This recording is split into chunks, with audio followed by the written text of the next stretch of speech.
first off, tell us what you're doing. Yes, I went to Blake High School. I grew up in Minneapolis and then played for USA Basketball, played for Stanford University, and played professionally for 2 years. And I'm coming back to Minnesota for many reasons. First and foremost, I'm here working with kids essentially on nutrition and cross-training to prevent injury, to address the fact that we have 1 out of 3 children currently in the United States that are obese. And right now it's the first generation that will not outlive the previous. That's to say costly preventable diseases start at a very young age. So it's very empowering for me to get in the face of children and work with them and to help them change their lifestyle habits, which again includes nutrition and training.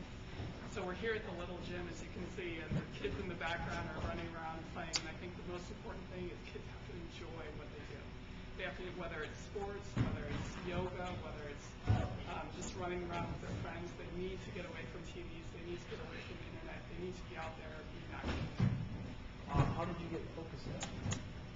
You know, it's interesting. You look, obviously, my background, I've been very athletic, I've been very active myself, and I think the most important thing is to stay true to who you are in life.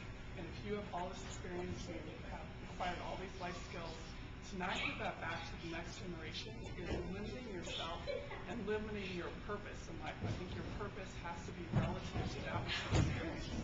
And I've experienced a whole lot in the realm of nutrition and fitness. What do you want to accomplish with the presentation? It's a great thing. I think in life you have quantifiable goals, qualitative goals.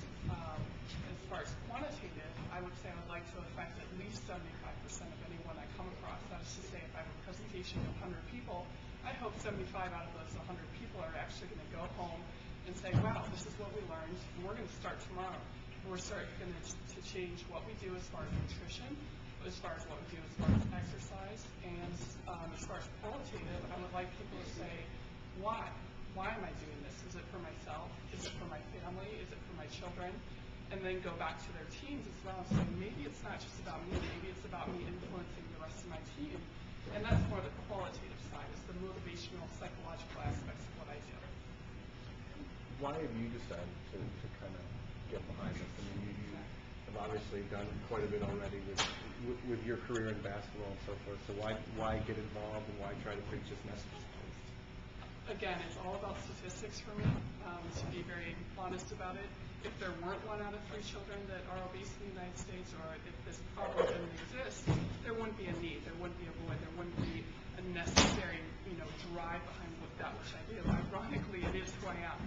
So I'm very blessed to say that our United States has a huge problem, and I fit that mold. I fit what we need in the U.S. So to answer your question, it's melding my passion with the need from both a business standpoint, from a governmental standpoint. $90 billion to $100 billion go to type 2 diabetes and obesity every year.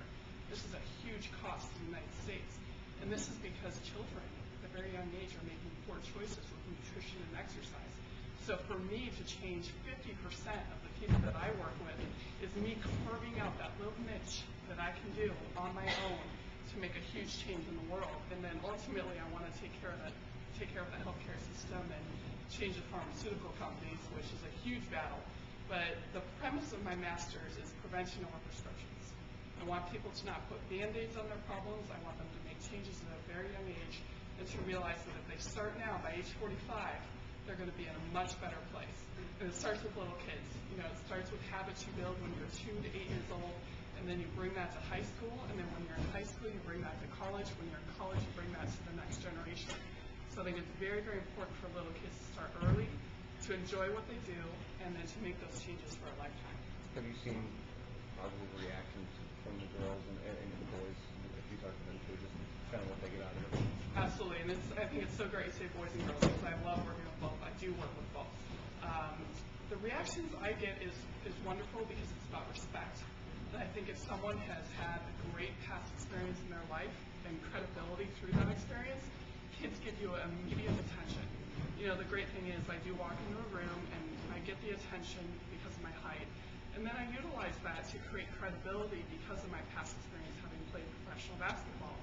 But beyond that, it comes back to education. I have a BA from Stanford, a master's from USC, and I'm completing my RD, and education fuels credibility. And I think kids get that. After they see the surface, you turn the page of the book, you start reading the chapters, and you realize this person really has content. They have a lot to give me. And I think kids that are mature enough and they're educated enough, they really realize that. And I think, wow, this person's pretty special. I better listen and take a few notes.